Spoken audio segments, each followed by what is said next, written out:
Tuhan, selamat pagi, selamat kembali kita belajar kebenaran firman Tuhan. Sebelum kita memulai, mari kita bersatu dalam doa. Kami bersyukur Tuhan untuk kembali lagi pagi ini kami menikmati hari yang baru ini Tuhan. Kami bersyukur untuk penyertaan-Mu di sepanjang istirahat malam kami Tuhan Yesus. Hingga kami boleh bangun dengan keadaan sehat, dengan semangat lagi yang baru Tuhan. Terima kasih Tuhan, terima kasih. Kami percaya Tuhan terus Engkau menolong kami, penyertaan-Mu terus nyata buat kami. Terima kasih untuk anugerah-Mu yang selalu kami boleh nikmati. Damai sejahtera sukacita-Mu terus Engkau berikan buat kami untuk kami nikmati. Terima kasih Tuhan Yesus. Ampuni segala salah dosa kami Tuhan dari perkataan, pikiran, perbuatan kami. Biar kami Tuhan Yesus lebih hari lebih peka Tuhan akan kehendak-Mu dalam kehidupan kami. Lebih hari kami berkurang Tuhan melakukan setiap pelanggaran-pelanggaran Tuhan yang tidak menyenangkan hati-Mu. Tuhan ampuni kami Tuhan. Biar karya salib-Mu terus menjadi fokus hidup kami Tuhan. Karena kami tahu Engkau adalah juru selamat kami yang luar biasa. Terima kasih Tuhan. Saat pagi hari ini kami bersyukur Tuhan untuk semangat yang baru. Untuk Tuhan Yesus kerinduan terus Engkau berikan buat kami untuk belajar kebenaran firman-Mu. Saat pagi hari ini Tuhan Yesus, biar Zoom kami pagi ini Tuhan bukan hanya rutinitas Tuhan, tapi biarlah kerinduan kami untuk kami belajar akan firman-Mu Tuhan Yesus. Tolong kami Tuhan, biar kami ini belajar tidak mendatangkan sia-sia, tapi biarlah semua apa yang kami lakukan untuk kemuliaan nama-Mu Tuhan Yesus. Kami serahkan hamba-Mu Tuhan, berkati hamba-Mu Tuhan, pakai hamba-Mu menjadi alat-Mu Tuhan, yang hamba-Mu sudah pelajari Tuhan, biar Engkau saja yang terus berikan pengetahuan, terlebih hikmat urapan Tuhan, biar apa yang diperkatakan hamba-Mu itu hanya daripada-Mu Tuhan Yesus. Terima kasih Tuhan, terima kasih. Kami berdoa juga teman-teman kami yang rindu bergabung pagi ini, yang akan melihat rekaman kami, berkati kami semua Tuhan Yesus. Apa yang kami dengar, kami baca, Tuhan Yesus biar kami boleh mengerti dengan hikmat daripada-Mu. Kami percayalah Roh Kudus terus bekerja dalam kehidupan kami. Terima kasih Tuhan, dan terima kasih kami memulai pembelajaran kami pagi ini, dan kami peralaskan doa kami hanya dalam nama Tuhan Yesus Kristus. Haleluya. Amin. Puji Tuhan, selamat pagi. Kita kembali memulai bab yang baru di sistematik teologi kita. Kita masuk ke misi gereja, atau yang sering disebut dengan istilah misiologi, ilmu tentang misi gereja.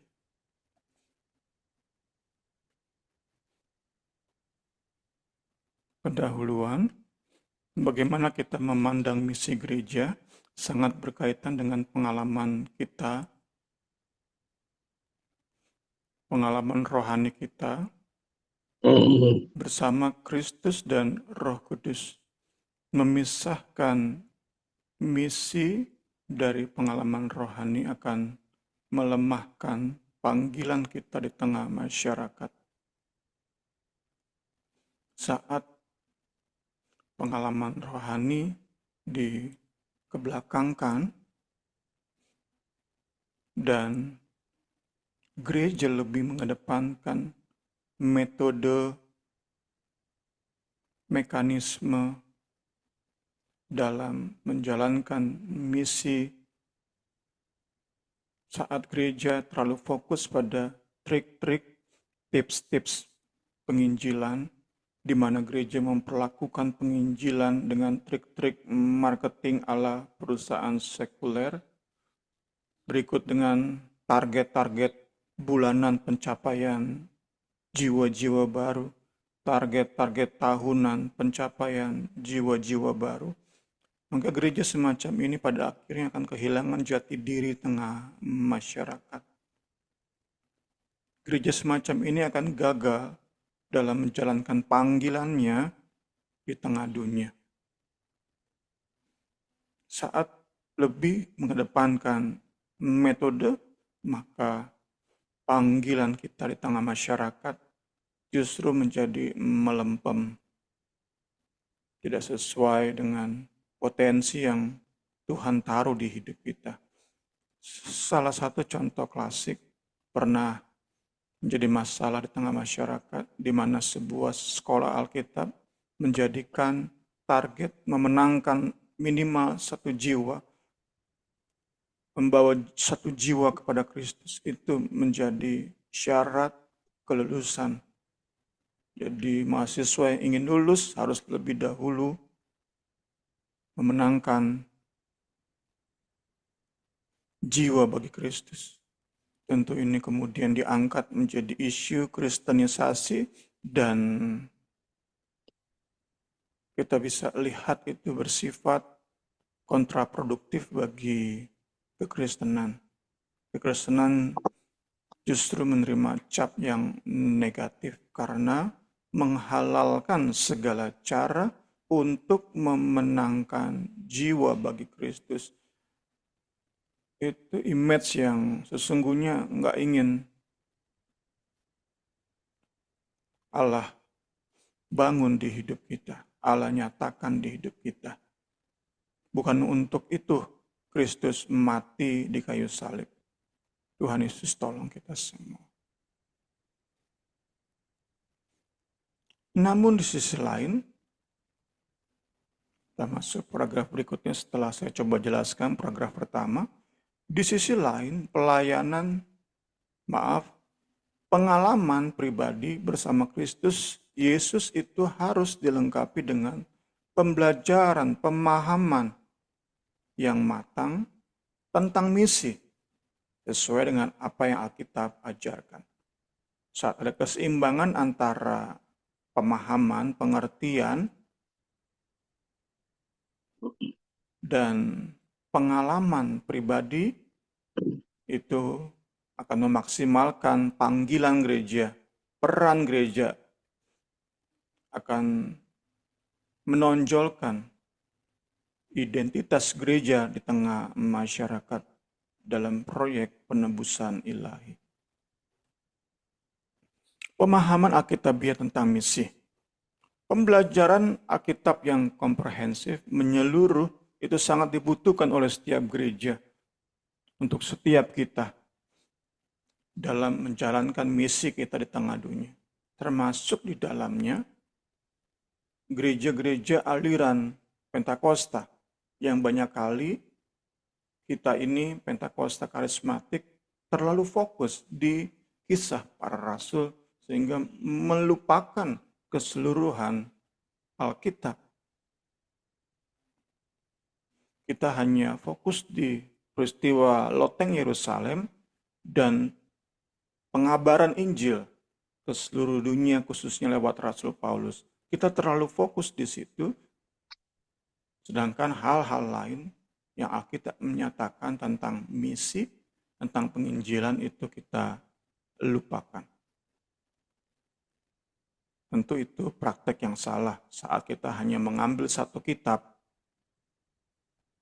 untuk memahami misi. Kita perlu semua kitab.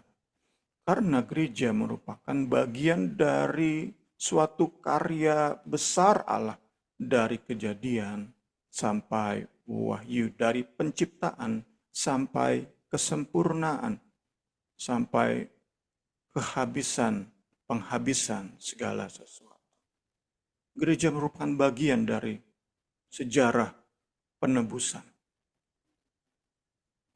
Kita masuk ke dasar-dasar misi dari Perjanjian Lama.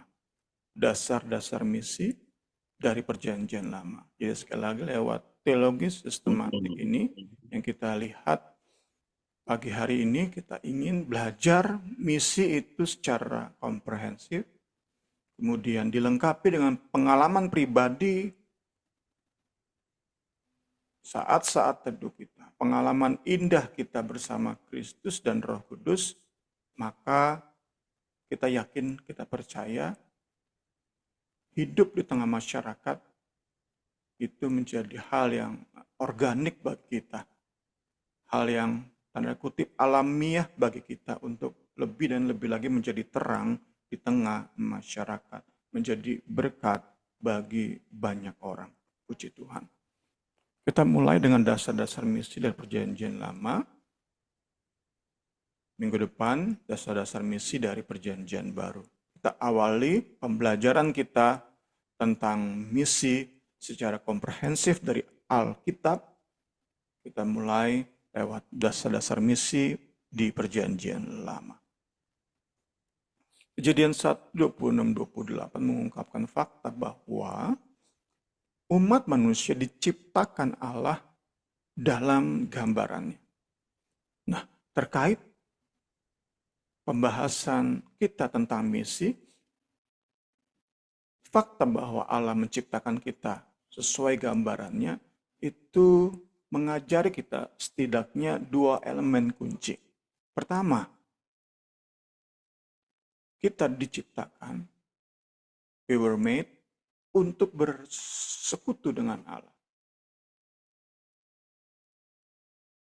Kedua, kita diciptakan itu dengan tanggung jawab. Nyata dari fakta bahwa kita diciptakan dalam gambarnya untuk mempertahankan persekutuan tersebut.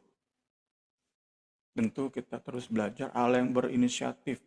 Ia bukan hanya mencipta, tapi ia menjalin hubungan indah dengan Adam saat itu. Tetapi di sisi lain, kita dalam hal ini Adam punya tanggung jawab untuk mempertahankan persekutuan tersebut. Lewat 2 poin ini kita lihat bahwa relasi dan persekutuan dengan Allah itu merupakan hal yang menonjol. Jadi bukan sekadar Alkitab itu, kejadian itu tentang manusia dan segala berkat yang ia terima, termasuk si tulang rusuk. Bukan. Yang kita sama-sama mau belajar lebih lagi, apa yang kejadian paparkan itu menyadarkan kita tentang relasi dengan Allah. Itu yang lebih penting. Banyak kali khususnya, sekali lagi, terus saya singgung, teologi kemakmuran fokus pada bagaimana manusia itu diberkati Allah, dicukupi kebutuhannya, bahkan dilimpahi, juga diberikan pasangan hidup yang seimbang. Fokus di situ terus, tentang manusia, dan pemenuhan kebutuhannya. Kita mau lihat bahwa hal yang lebih penting, bagaimana Allah memberikan kita kejadian, bagaimana Allah menciptakan manusia adalah relasi, persekutuan dengan Dia. Puji Tuhan.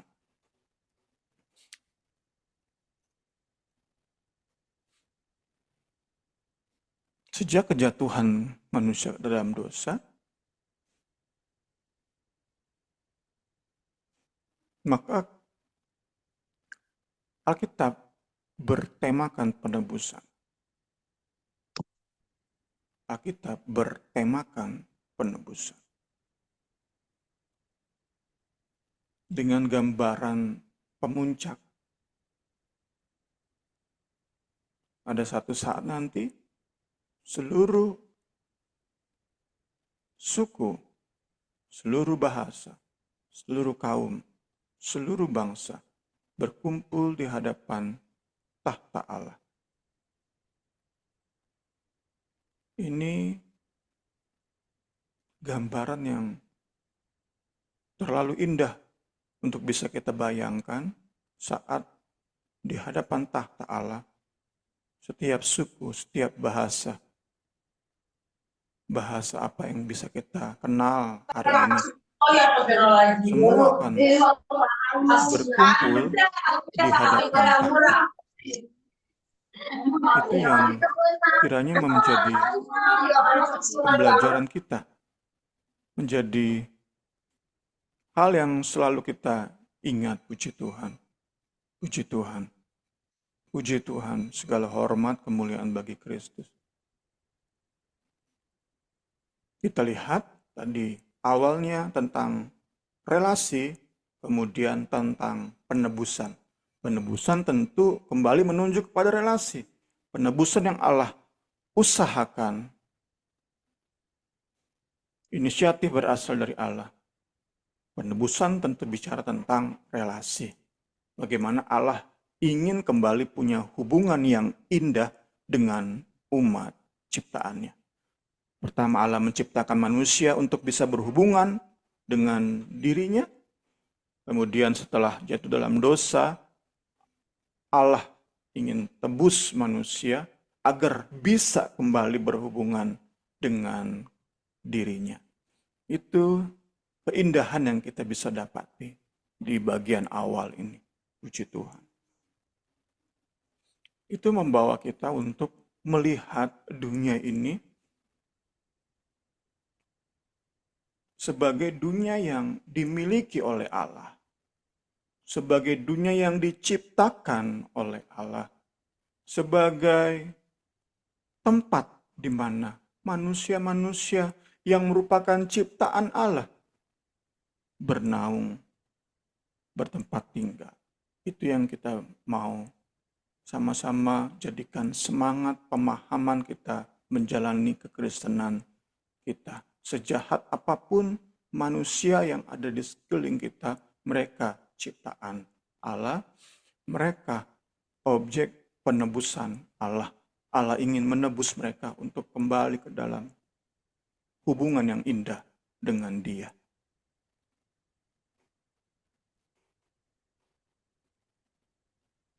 Berikut gambaran indahnya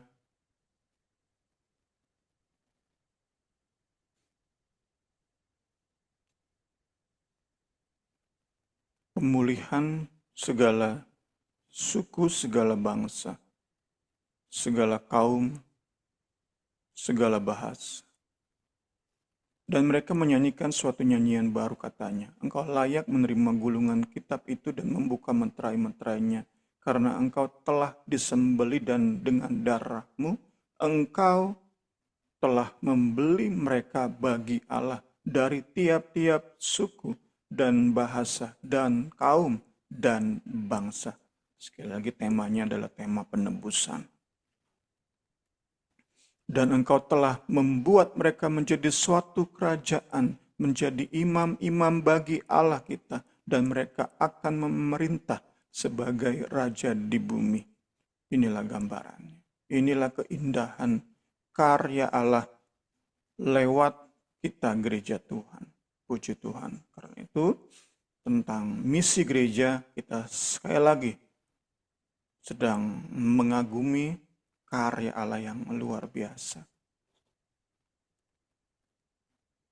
PL memberi kita gambaran awal tentang kerinduan Allah menebus sebuah umat untuk memancarkan kemuliaannya. Pemilihan bangsa Israel melalui Abraham mewakili kerinduan ini. Aku akan memberkati orang-orang yang memberkati engkau dan mengutuk orang-orang yang mengutuk engkau dan olehmu.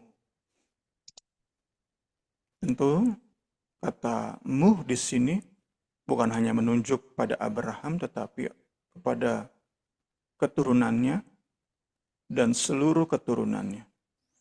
Abraham keturunannya tentu menunjuk pada Yesus dan seluruh keturunannya. Orang-orang beriman. Semua kaum di muka bumi akan mendapat berkat. Oleh Abraham, oleh Kristus, dan oleh gereja, semua kaum di muka bumi akan mendapat berkat. Itulah janji di Kejadian. Di awal, Allah sudah memberikan gambaran lewat PL tentang kerinduannya menebus sebuah umat untuk memancarkan kemuliaannya. Diwakili dengan pemilihan Israel melalui Abraham. Jadi saat Abraham dipilih menjadi suatu bangsa, Allah nggak pernah bermaksud untuk menyelamatkan hanya mereka saja. Allah memilih Abraham dan keturunannya untuk menjadi alat penebusannya. Namun ternyata dalam sejarahnya bangsa ini kerap kali melupakan alasan mengapa Allah memilih mereka. Banggaan sesat. Bangsa ini menjadi penyebab dari begitu banyak tragedi. Begitu banyak tragedi. Untuk itu, Allah terus mengingatkan bangsa ini melalui para nabi. Salah satu peringatan kita dapati di Yesaya 49 ayat 6. Terlalu sedikit bagimu hanya untuk menjadi hambaku, untuk menegakkan suku-suku Yakub, dan untuk mengembalikan orang-orang Israel yang masih terpelihara. Tetapi aku akan membuat engkau menjadi terang bagi bangsa-bangsa supaya keselamatan yang daripadaku sampai ke ujung bumi. Kita, khususnya Israel, lewat Abraham, lewat janji kepada Abraham itu diingatkan bahwa kita setiap umat Allah itu dipakai Allah menjadi terang supaya keselamatan yang daripadanya, pemulihan yang daripadanya itu sampai ke ujung bumi. Puji Tuhan. Identitas bangsa ini adalah terang bagi bangsa-bangsa. Ya, kita kembali diingatkan lagi. Hidup kita, Israel rohani, sering dikatakan seperti itu kita ini, adalah terang bagi bangsa-bangsa. Panggilan mereka adalah untuk menjadi kerajaan imamat, bangsa yang kudus. Bangsa yang dipisahkan oleh Allah, dikhususkan oleh Allah, dikuduskan oleh Allah untuk menjadi berkat bagi semua bangsa. Kita terus didorong lewat pembelajaran kita pagi hari ini. Jadi terang, jadi berkat, jadi terang, jadi berkat, jadi terang, jadi berkat. Kiranya itu lebih lagi permits, bisa masuk, menembus kedalaman jiwa kita, sampai ke sanubari kita. Hidup kita ini bukan untuk diri kita sendiri, tetapi bagaimana kita menjadi terang, menjadi berkat bagi sebanyak mungkin orang. Tentu nggak muluk-muluk, dimulai dari keluarga kita. Puji Tuhan. Tetapi kita nggak kemudian membatasi, seringkali rumah tangga, keluarga menjadi excuse, malah menjadi dalih. Kita fokus di keluarga aja. Tentu tidak seperti itu. Dimulai dari keluarga, tetapi visi kita tentu jauh lebih besar. Kita rindu menjadi berkat, menjadi terang bagi sebanyak mungkin orang. Puji Tuhan. Pemilihan kita diingatkan kembali, dan pemisahan yang Allah lakukan itu semata-mata berdasarkan anugerahnya, didorong oleh kasihnya. Nah, sebagai penikmat anugerah, sesungguhnya bangsa Israel secara organik akan mengalirkan kasih itu. Tetapi itu gagal mereka lakukan. Kita yang terus belajar, seharusnya kita mau lebih baik dari bangsa ini. Terus kita diingatkan, kita dipilih bukan karena kebaikan kita, bukan karena kelebihan kita, tetapi semata-mata karena anugerah Allah. Sebagai penikmat anugerah, seharusnya kita bisa juga membagikan anugerah itu. Di dalam kerinduan, orang lain pun bisa menjadi seperti kita, penikmat anugerah.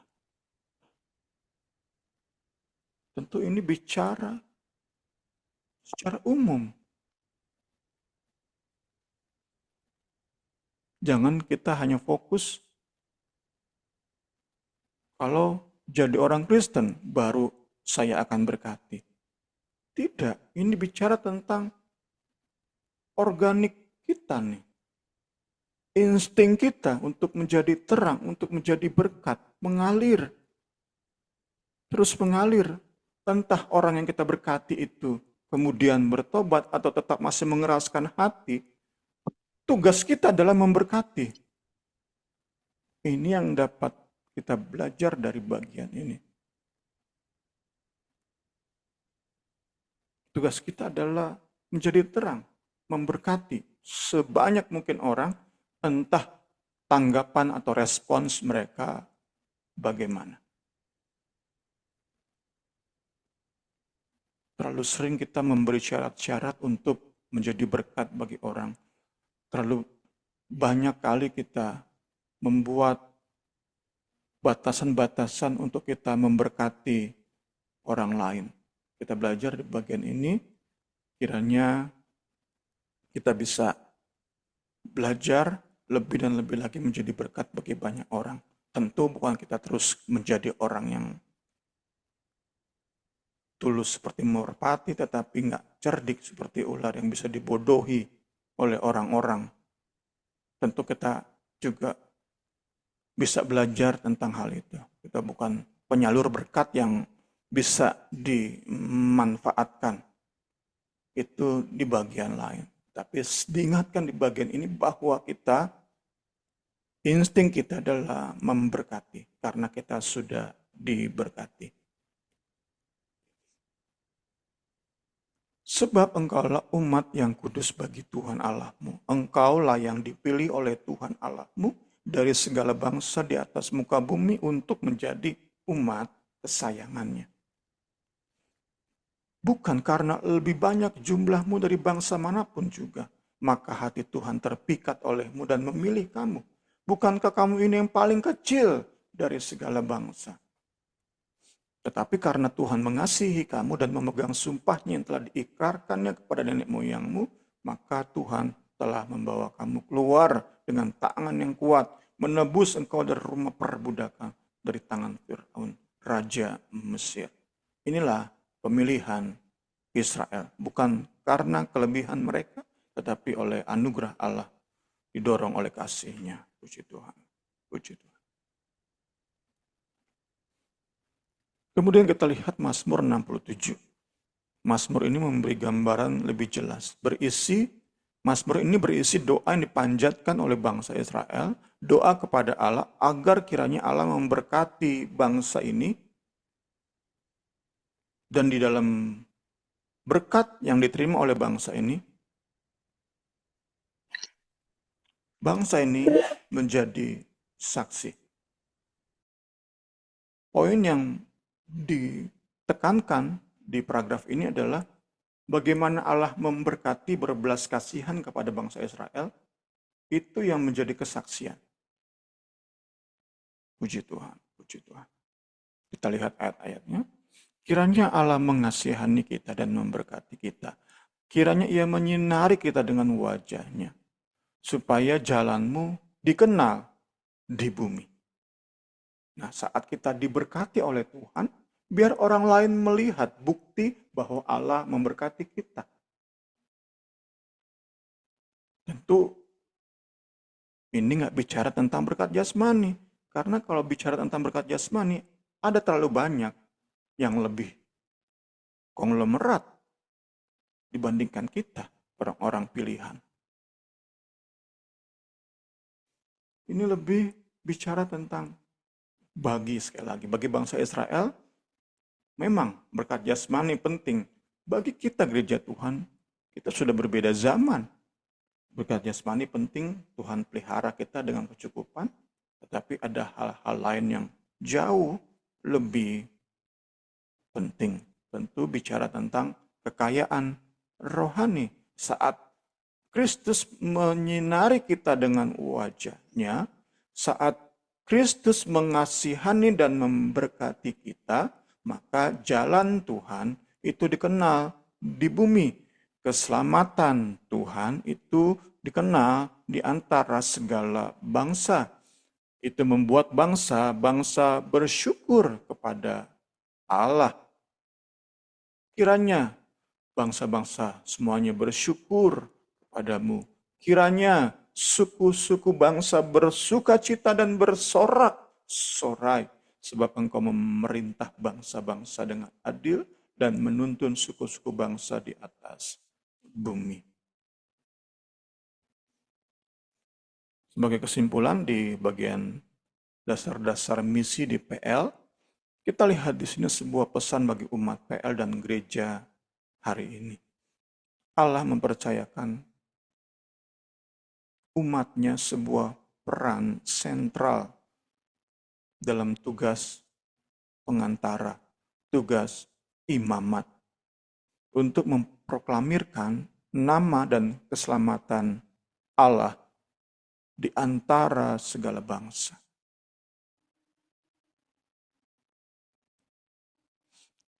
Umat Allah, Israel, DPL, dan gereja hari ini dipanggil untuk memberitakan rancangan Allah kepada bangsa-bangsa, untuk berpartisipasi dalam keimaman ilahi sebagai agen berkat,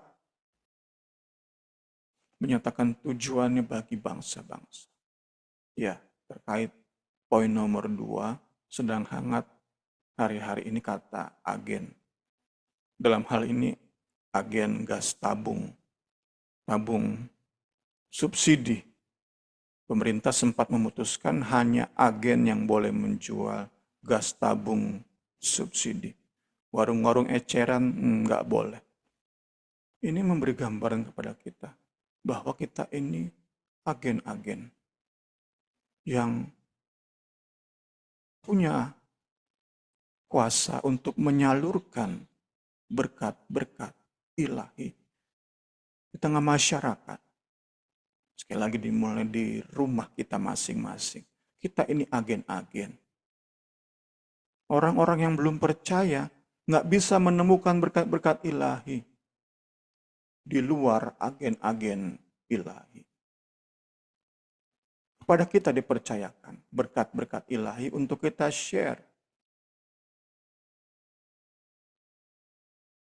Mereka yang masih berada di luar Kristus bisa menerima berkat-berkat ilahi hanya melalui hidup kita, agen-agen surgawi. Itulah mengapa menjalani hidup sehari-hari di tengah rumah tangga, keluarga besar, di tengah masyarakat. Itu penting banget.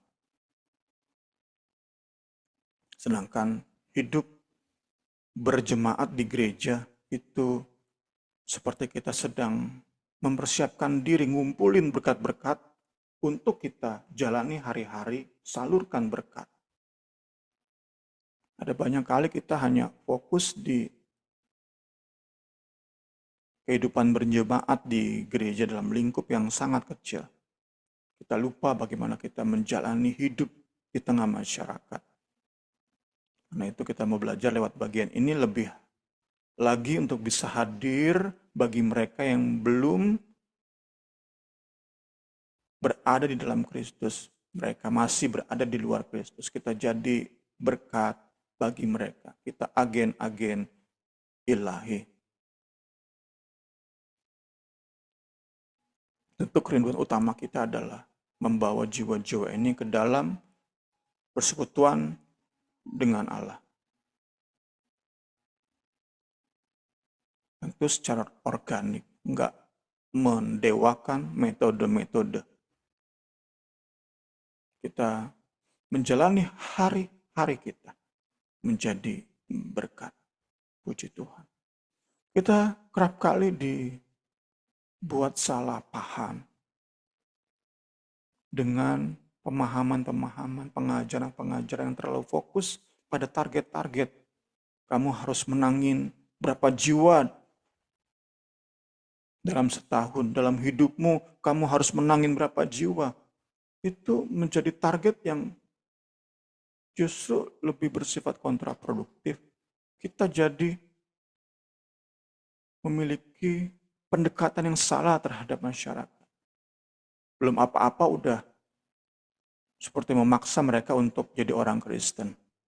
Dengan iming-iming berkat. Supaya sedapat mungkin dia ada bisa ke gereja. Bukan itu. Bukan itu. Kalau seperti itu kekristenan, tentu orang yang makin kaya, makin banyak jiwa yang ia menangkan. Bukan seperti itu. Bukan tentang membawa orang masuk ke gereja. Tetapi lewat hidup organik kita. Insting yang terus dilatih dari manusia baru kita. Kita lebih dan lebih lagi menjadi berkat bagi masyarakat. Di situ orang-orang bisa melihat Kristus dan tertarik kepada Kristus dan diselamatkan untuk punya hubungan yang benar dengan Allah. Kita mau singkirkan jauh-jauh itu. Bicara tentang target-target, bicara tentang metode-metode, memusingkan. Membuat kita salah mengerti, salah arah. Tuhan Yesus tolong kita semua. Saya cukup concern tentang hal ini, karena kita dapati fakta-fakta yang menyedihkan. Saat fokus pada target-target tadi, memang banyak orang masuk gereja. Ya karena tadi iming-iming tadi. Karena cara-cara metode-metode penginjilan yang memang dahsyat secara manusiawi. Mereka akan ke gereja nih.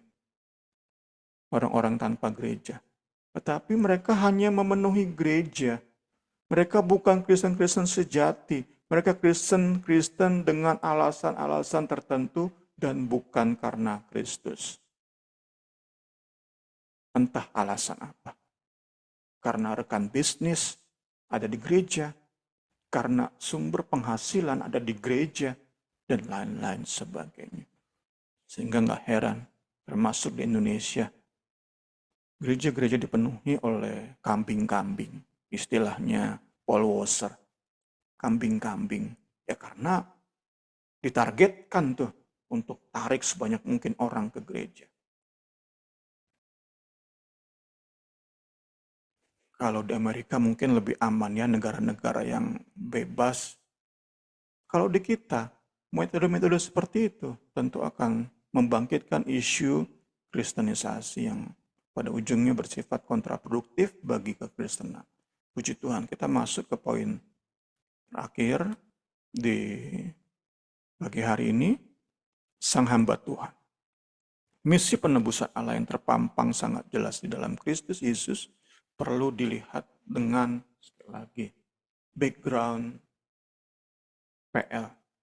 Karena itu lagi dan lagi diingatkan. Bukan hanya di Kisah Para Rasul kita belajar tentang misi, tetapi dari keseluruhan Alkitab. Dari Kejadian sampai Wahyu. Bahkan saat kita bicara tentang Injil, kita harus lihat dengan latar belakang apa yang Allah telah buat di sepanjang perjanjian lama sebagai masa persiapan dan penantian. Dia berfirman kepadaku, engkau adalah hambaku Israel, dan olehmu aku akan menyatakan keagunganku. Tetapi aku berkata, aku telah bersusah-susah dengan percuma, dan telah menghabiskan kekuatanku dengan sia-sia dan tak berguna. Namun aku terjamin pada Tuhan dan upahku pada Allahku. Maka sekarang firman Tuhan yang membentuk aku sejak dari kandungan untuk menjadi hambanya, untuk mengembalikan Yakub kepadanya, dan supaya Israel kumpulkan kepadanya. Maka aku dipermuliakan di mata Tuhan dan Allahku menjadi kekuatanku. Firman-Nya.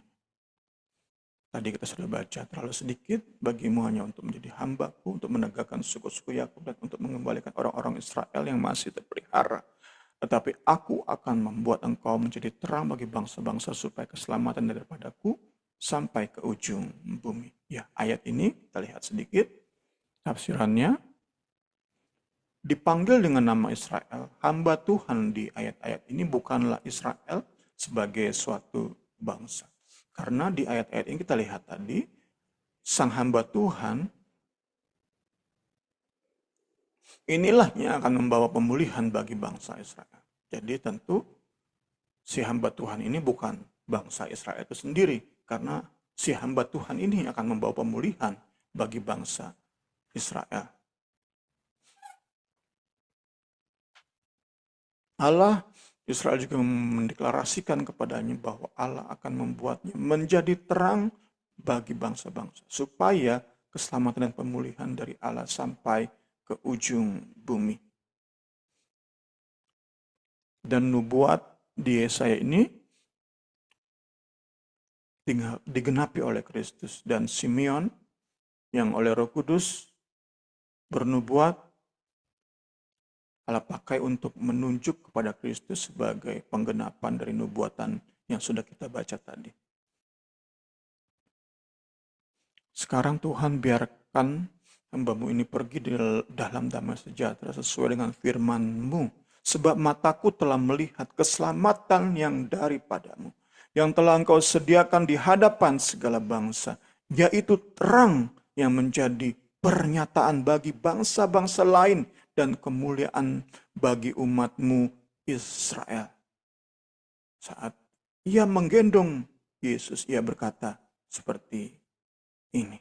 Puji Tuhan, puji Tuhan. Jadi puncak penggenapan Yesaya 49 tadi ada pada Yesus. Ada pada Yesus, puji Tuhan. Nah,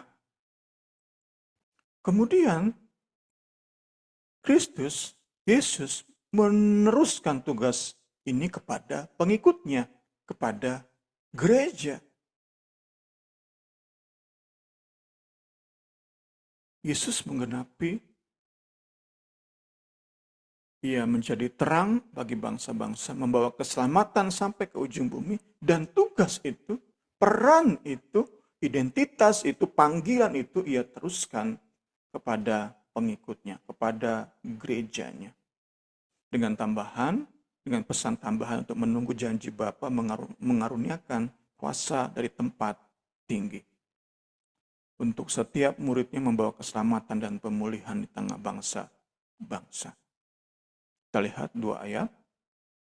Dan lagi namanya berita tentang, dan lagi dalam namanya berita tentang pertobatan dan pengampunan dosa harus disampaikan kepada segala bangsa mulai dari Yerusalem. Kamu adalah saksi dari semuanya ini. Sebab itu kamu harus tahu bahwa keselamatan yang dari Allah ini disampaikan kepada bangsa-bangsa lain dan mereka akan mendengarnya.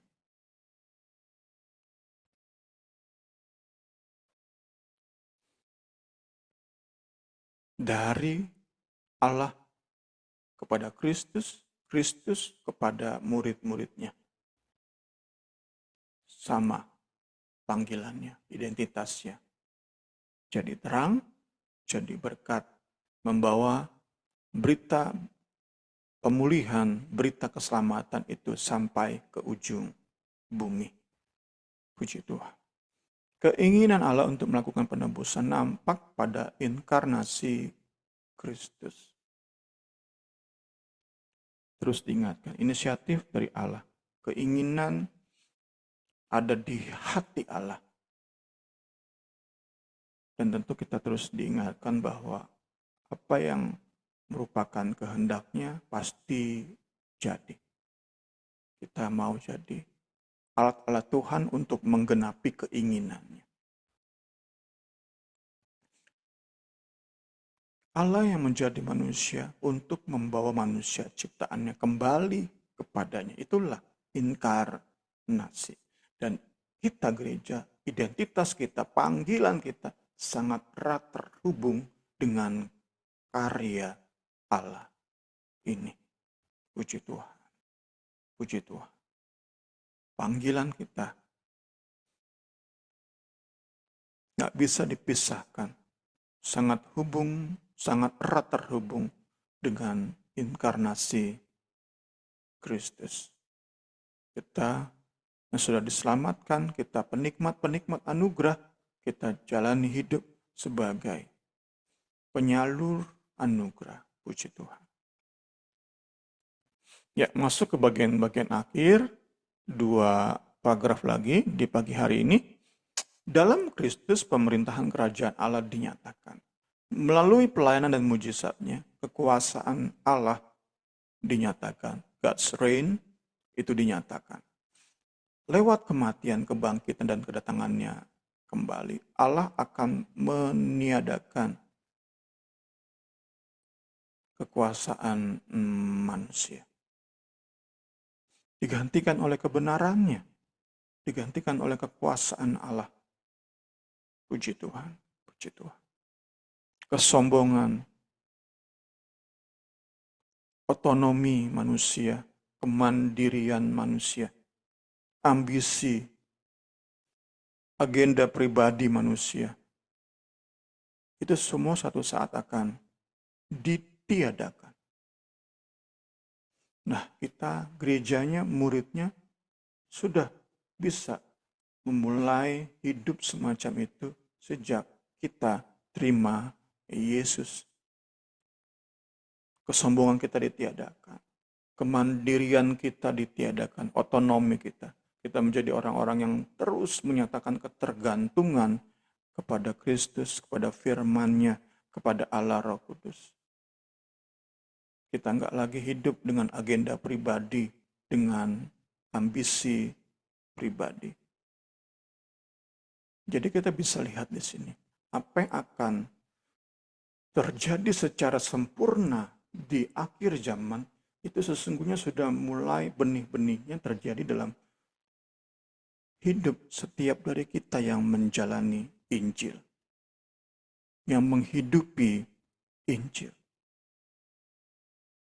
Kalau mau kita perdalam sedikit supaya kita ingat apa yang akan terjadi nanti, itu bagi kita udah nggak asing, karena kita udah terbiasa untuk menundukkan diri di bawah kekuasaan Allah.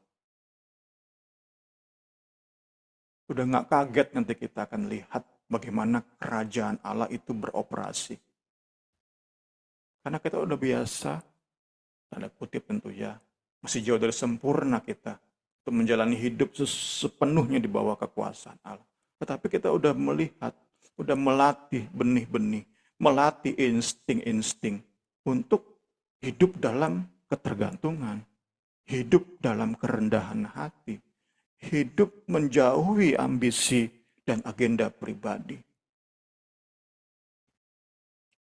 Sehingga saat kita nanti bergabung dengan setiap murid Kristus sejati, di akhir zaman nanti, di mana kekuasaan Allah itu sempurna adanya, hanya ada yang namanya kebenaran. Setiap hal di luar kebenaran itu musnah saat itu.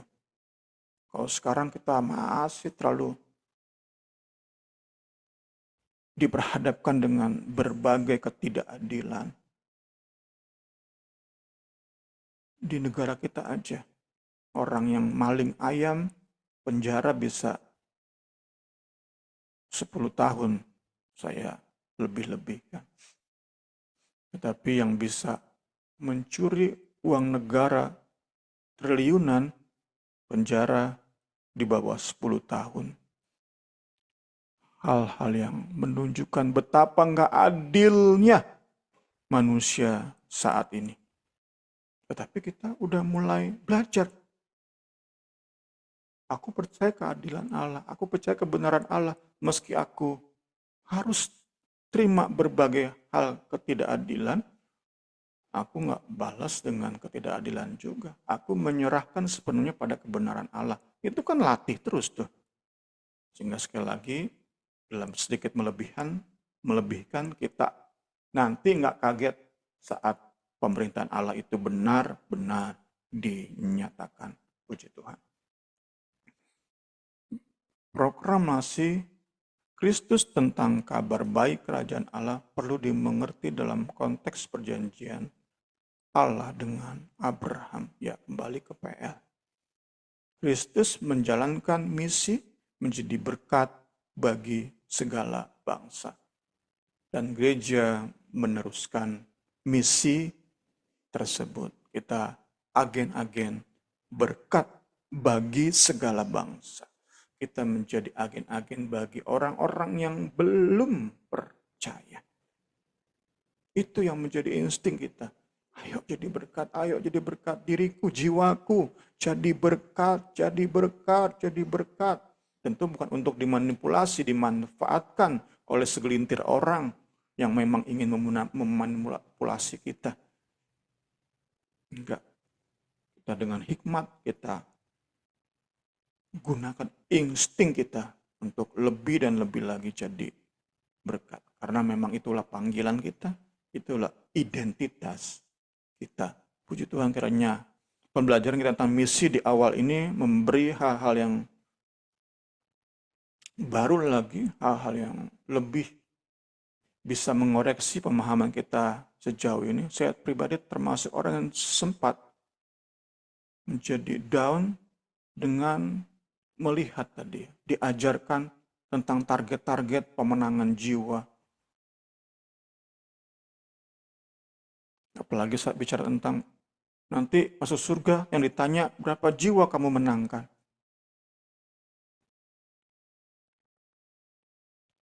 Tuhan Yesus tolong kita semua. Target-target semacam itu kiranya tidak menjadi fokus yang membuat kita jadi minder, jadi takut. Tapi saat kita belajar hatinya Allah, puji Tuhan. Kita tentu mau hidupi hati Allah itu. Kerinduan Allah itu menjadi bagian kita. Segala hormat kemuliaan bagi Kristus. Saya kembalikan kepada Ibu Rini. Puji Tuhan, selamat pagi. Baik, baik Pak Guru. Mungkin ada tambahan atau pertanyaan dalam pembelajaran kita pagi ini?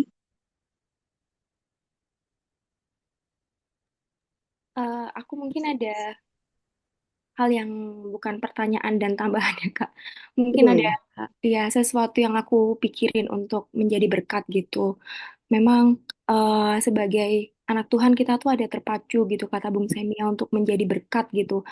Tapi yang saya pelajari sekarang itu banyak banget orang itu salah gitu loh dalam menjadi berkat. Misalnya eh, ada yang pikir dengan memberi dengan materi itu mereka bisa jadi berkat gitu. Jadi kebanyakan tuh juga pengen jadi berkat tapi akhirnya mau memberi atau menjadi berkat dengan pemikiran sendiri gitu. Aku gak tahu gimana kasih contohnya ya, tapi dan itu pun aku pelajari sih apa yang kita pikir menjadi berkat tuh kadang-kadang belum tentu gitu loh. Jadi memang harus juga eh, ambil hikmat dan berdoa gitu. Tapi memang harus punya apa ya? Punya kerinduan itu harus ada gitu, tapi juga disertai dengan hikmat dan kerendahan hati. Kadang ada orang yang juga karena memberi itu kan apa ya? Kalau dalam ilmu sosial tuh kan juga ada namanya power imbalance gitu. Eh, Mm-mm. nggak nggak apa ya? Ada orang yang merasa oh diberi itu gengsi, misalnya diberkati itu gengsi, apapun itu. Sedang ada juga orang yang bisa-bisa merasa lebih tinggi gitu karena bisa memberi berkat itu harus apa ya? Benar-benar kita tuh memang mata hati kita tuh terarah pada Tuhan dan eh, saya pernah mendengar suatu khotbah gitu sih tentang melekat pada pokok anggur.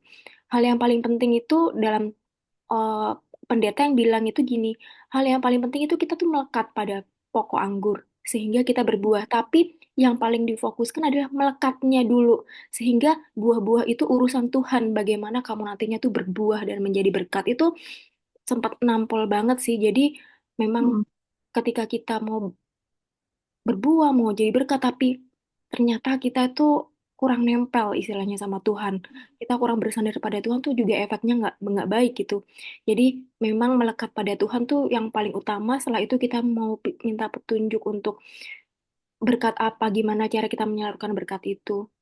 Itu aja Ya, sih Kak, pemikiran dari saya. Mungkin ada yang salah atau baik. apa. Boleh Bung Simi koreksi. Iya, makasih nih ya.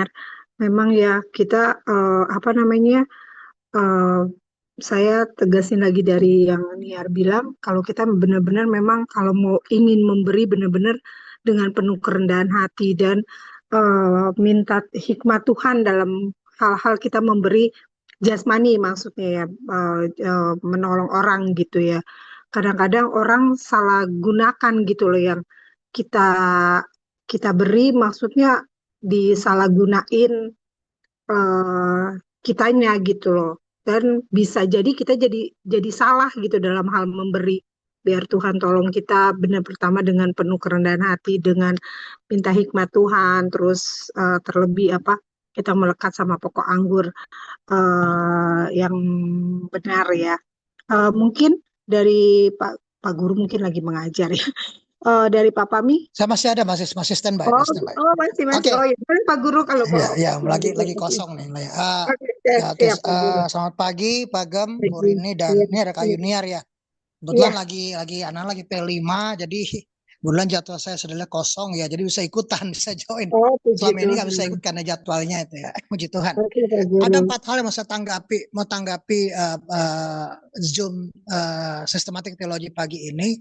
Ya. Yang pertama, kaitan dengan dasar Alkitabiah untuk misiologi itu sudah sangat jelas, paparkan lengkap banget oleh Pak Gem, oleh Pendeta Semi.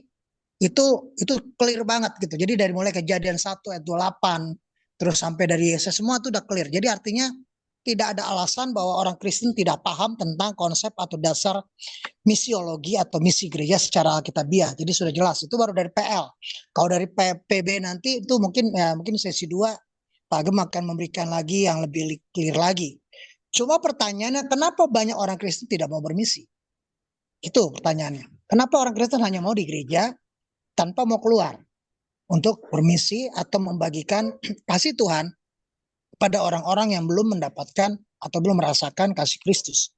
Itu pertanyaan yang besar yang sampai saat ini mungkin menjadi pertanyaan gereja kepada umat, bahwa masih banyak orang yang belum tergerak akan kegerakan misi. Itu yang pertama. Itu ya poin pertama yang saya lihat. Semestinya kita sudah diberkati, harusnya bisa memberkati dan membagi berkat. Tapi kita mungkin, ya itu tadi juga sudah sampaikan bahwa kita terlalu banyak menikmati berkat, apalagi dengan ajaran-ajaran yang semakin membuat kita itu nggak mau bermisi gitu ya. Nah, seperti itu. Nah, yang kedua, tadi saya juga melihat bagaimana Kristus sendiri adalah penggenapan sempurna daripada misi gereja. Ya, namun tidak cukup sampai di situ, bahwa kita sebagai umat pilihan atau umat-umat Tuhan menjalankan misi selanjutnya.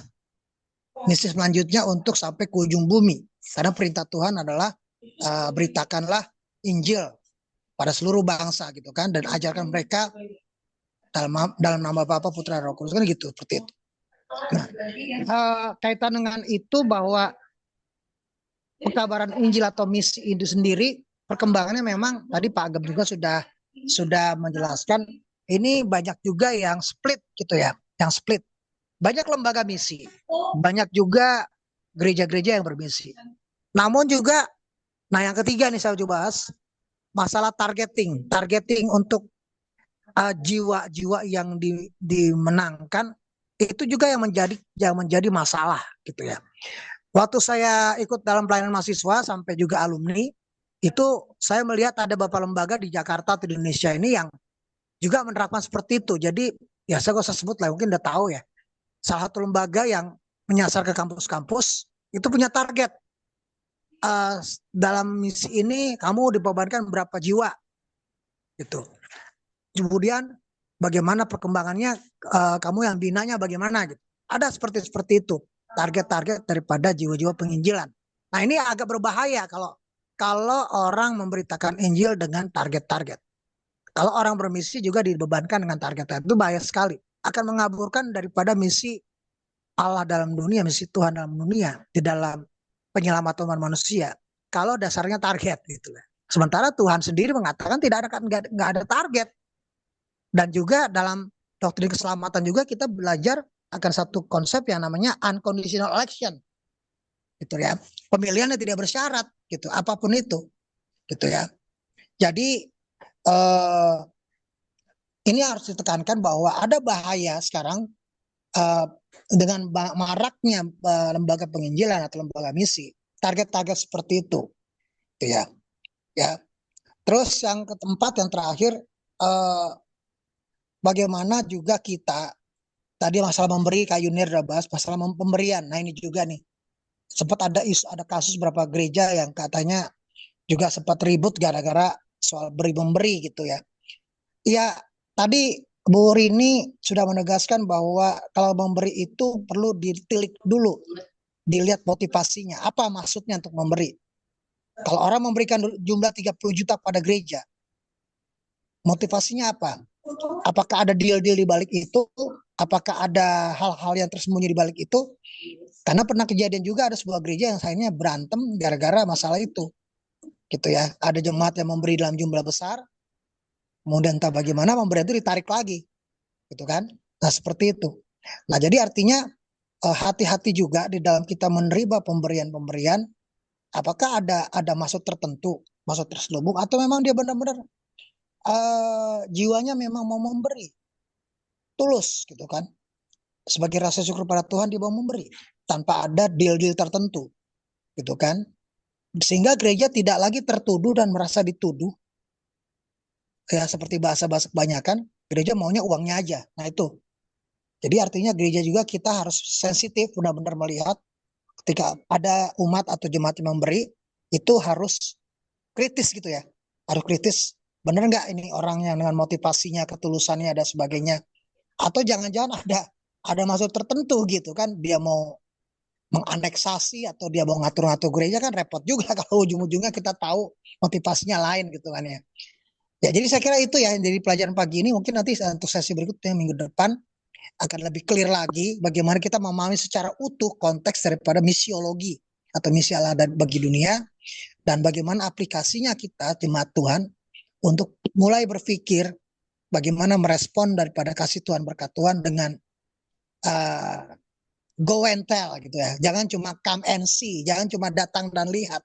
Datang, lihat, dan enjoy berkat-berkat Tuhan. Tapi bagaimana kita saat ini mulai berpikir go and tell, pergi dan beritakan. Nah, bagaimana cara memberitakannya? Ya Tuhan memberikan beban buat kita masing-masing, dalam profesi, dan dalam kekaryaan, dalam apapun yang Tuhan berikan. Biarlah itu semua juga sekali lagi cuma satu tujuan, satu vision, yaitu kemuliaan bagi Tuhan Yesus, kemuliaan bagi Tuhan Yesus Kristus saja. Saya kira itu Bu Rini dari saya. Makasih. Nah, makasih Pak Guru. Puji Tuhan. Terima kasih sudah bergabung di Teologi Sistematika pagi ini. Kita akan tutup. Pak Guru bisa tutup dalam doa. Baik, mari kita berdoa. Tuhan, mari kita berdoa. Terima kasih Tuhan Yesus, kami bersyukur pagi hari ini kami sudah diperlengkapi kembali bagaimana firman-Mu Tuhan jelas berkata bahwa kami harus memberitakan kasih Tuhan di tengah bangsa atau tengah dunia yang gelap ini. Kami adalah umat terpilih, imamat rajani, umat yang kudus kepunyaan Allah. Semua atribut yang Tuhan berikan pada kami begitu indah ya Tuhan. Namun apalah artinya itu semua buat kami jikalau kami tidak pergi dan memberitakan perbuatan Tuhan yang amat besar, sehingga kami boleh sebagai saluran tangan Tuhan untuk membawa jiwa-jiwa menikmati kasih Tuhan. Tuhan, dunia ini membutuhkan Engkau. Dunia ini perlu sentuhan tangan dan kasih Engkau Tuhan. Banyak jiwa-jiwa yang dengan hati kosong memerlukan pertolongan, yang hidupnya tanpa arah. Biarlah lewat kami Tuhan, Tuhan boleh gerakan hati kami, motivasi kami. Roh Kudus menyertai kami Tuhan, sehingga kami punya kerinduan menjangkau satu demi satu jiwa untuk datang kepada Tuhan. Terima kasih Tuhan. Dan biarlah lewat firman Tuhan ini kami sudah dibekali dengan dasar firman Tuhan, dasar Alkitabiah yang sangat-sangat jelas. Bagaimana Tuhan bukan hanya memberkati kami, tapi juga Tuhan menyuruh kami, meminta kami untuk membagikan berkat itu kepada sebanyak mungkin orang, sehingga semakin banyak orang memuliakan Tuhan. Terima kasih Tuhan, terima kasih. Biarlah untuk minggu depan kami bisa minggu 3 lagi lebih lengkap lagi Tuhan, sehingga kami punya pemahaman utuh terhadap misiologi ini, dan kami semakin dipakai Tuhan dalam apapun Tuhan taruh beban dalam kehidupan kami. Biarlah kami sebagai surat Kristus yang terbuka di dunia ini boleh terus membawa kasih Tuhan menjadi berkat bagi sebanyak mungkin orang. Terima kasih Tuhan, terima kasih. Kami berdoa bersyukur untuk Pendeta Semi, untuk Bu Rini, untuk Kak Junior, untuk jemaat Tuhan di episode 2 Injil. Kami bawa semua kami dalam tangan Tuhan. Biar kami semakin dan semakin diperlengkapi, semakin lagi dipakai untuk kemuliaan Tuhan. Terima kasih Tuhan, terima kasih. Kami berdoa bersyukur dalam nama Tuhan Yesus Kristus. Haleluya. Amin.